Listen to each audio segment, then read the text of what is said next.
Now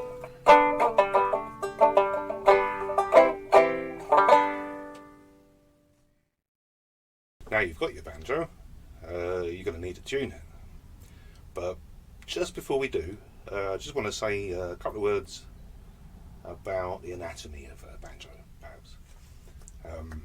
Banjos come in all shapes and sizes, as you'll probably notice behind me. Can be all shapes and sizes, but in principle they're all fundamentally the same.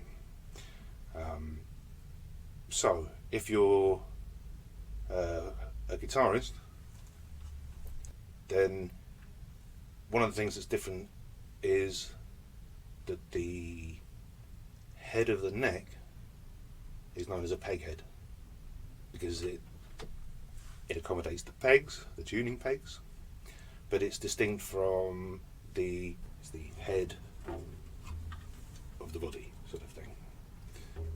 Yeah. So the skin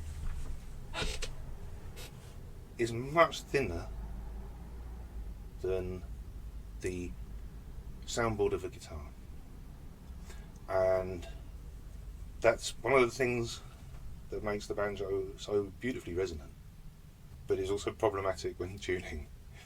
So when you try and tune, if you were to tighten the string, say, for instance,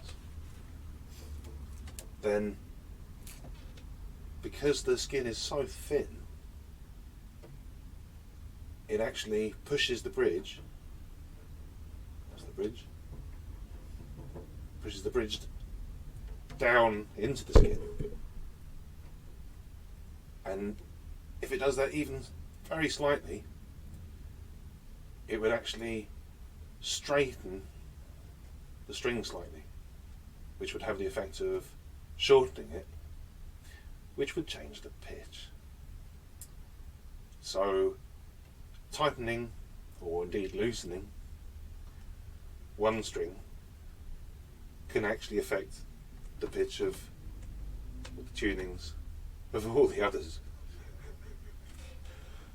So when you tune a banjo, you have to be patient.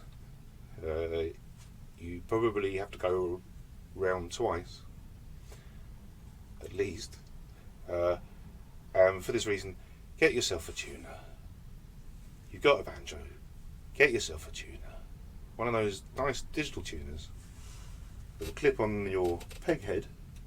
You can swivel the display towards you so you can see in a trice if you're in tune or not.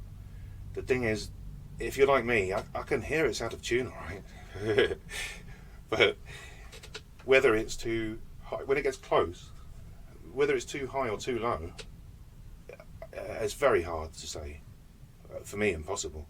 And if you can look at the digital tuner, you can see straight away if it's too low or too high. Just speed things up, take a lot of the agony out of your playing.